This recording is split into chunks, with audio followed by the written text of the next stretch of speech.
A dúvida se tornou uma aliada permanente da indústria do fumo. E depois de um pequeno declínio nas vendas de cigarros, a maioria das pessoas continuou a fumar como se nada tivesse acontecido. Quase 10 anos se passaram antes que o cirurgião-geral dos Estados Unidos declarasse os perigos do fumo em um extenso relatório publicado em 1964 sobre fumar e suas consequências. À vista de evidências contínuas e cada vez maiores de várias fontes, o comitê entende que o fumo de cigarros contribui substancialmente para a mortalidade de certas doenças específicas e para o índice de mortalidade em geral. Por conta do relatório, a indústria do fumo passou a ter de indicar aos consumidores os perigos do cigarro. Desde 1965, todo maço de cigarros nos Estados Unidos deve alertar: fumar pode ser prejudicial à sua saúde. No entanto, uma pergunta que se torna importante mais tarde é respondida pelo cirurgião-geral em frases cuidadosamente escolhidas. Uma das conclusões foi que a nicotina e o fumo não viciavam, eram apenas hábitos. Só que as indústrias de fumo já haviam estipulado, alguns anos antes, que a nicotina era uma droga que viciava. Num memorando muito famoso, Edison Yeaman, o advogado-chefe da Brown Williamson, afirmou: "Nosso negócio é vender nicotina, uma droga que vicia." E todas as pesquisas sobre o vício da nicotina que as indústrias de fumo realizaram por baixo do pano não foram passadas ao comitê do cirurgião-geral.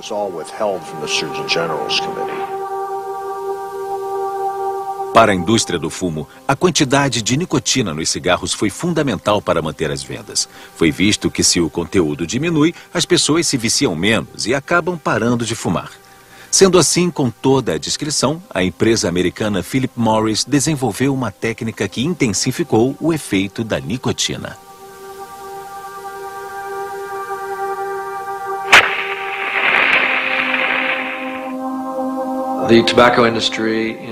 A indústria do fumo, em meados dos anos 60, começa a adicionar amônia às folhas de fumo durante o processo, o que causa um impacto muito intenso.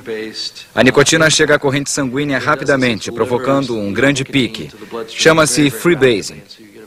E o mesmo processo foi imitado mais tarde na fabricação da cocaína para a obtenção do crack nos anos 70. E o cigarro manipulado foi o Marlboro. Venha para onde está o sabor. Venha para o mundo de Marlboro.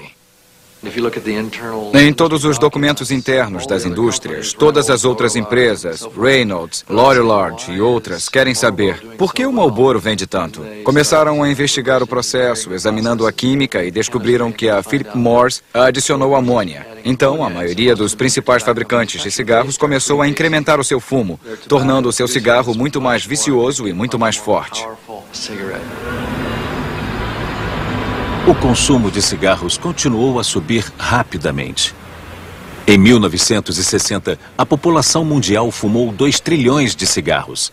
Em 1970, 3 trilhões. Nos Estados Unidos, o cigarro foi o produto mais anunciado no rádio e na televisão. Mas no fim dos anos 60, a indústria passou a enfrentar a oposição. E a Fairness Doctrine, doutrina do justo, obrigou as estações de TV a reservarem tempo de propaganda gratuita para campanhas anti-fumo. Este jovem acabou de deixar de fumar por várias razões inteligentes. Agora ele enfrenta a maior prova de todas.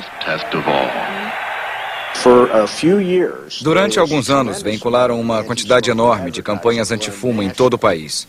E apesar das propagandas de cigarros serem 3 vezes mais frequentes do que a mensagem sobre saúde, foi só então que tivemos a primeira queda longa e contínua no consumo de cigarros. Alguém quer um cigarro? Um cigarro? Todos começam a captar a mensagem. Não há lugar para fumar cigarros. As indústrias de cigarros viram que tais propagandas estavam liquidando com elas e disseram ao Congresso: está certo, queremos que acabem com as propagandas de cigarro no rádio e na televisão. Muita gente acha que foi uma vitória para os grupos de saúde, mas foi uma derrota, pois tirou todas as propagandas anti-fumo do ar por décadas. Apesar da proibição das propagandas de cigarro na TV, os cigarros ainda aparecem na tela insistentemente. As indústrias encontram novas formas de promover seus produtos. As empresas de cigarros foram as precursoras da ideia de merchandising. Pagaram, por exemplo, para Sylvester Stallone fumar em vários de seus filmes. Pagaram pela inserção de cigarros Larkin em Permissão para Matar, o filme de James Bond, pois reconheciam o incrível apelo emocional, especialmente a garotada, de ver cigarros nos filmes. Eles pagaram para, em Superman 2, obviamente um filme direcionado a crianças, Lois Lane fumar um Marlboro atrás do outro. E Lois Lane nunca havia fumado nos quadrinhos, nem na série da TV do Super-Homem ou em qualquer outra representação de Lois Lane. Ela nunca fumou.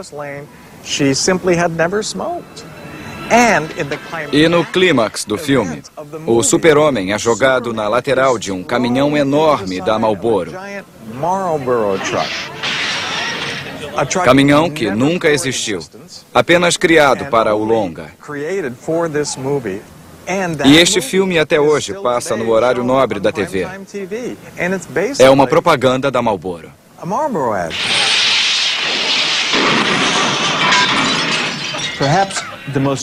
Talvez o melhor exemplo direcionado a crianças tenha sido quando a R.J. Reynolds introduziu um personagem de desenho animado, Joey Camel, com propagandas com um visual apurado que apelava aos jovens. Não surpreende que, quase imediatamente após a apresentação do personagem, o consumo de cigarros Camel tenha aumentado entre os jovens.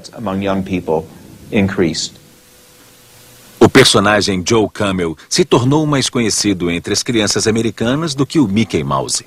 E em apenas 4 anos, a fatia do mercado de Camel entre os jovens subiu de 1,5% para 32%. Triste é o fato de que a indústria do fumo sabe que, pelo menos nos Estados Unidos, 90% de todos os fumantes de longo prazo começam quando crianças. E a indústria sabe que, se não os fisgar enquanto crianças, não os fisgarão adultos. Seu marketing reflete isso.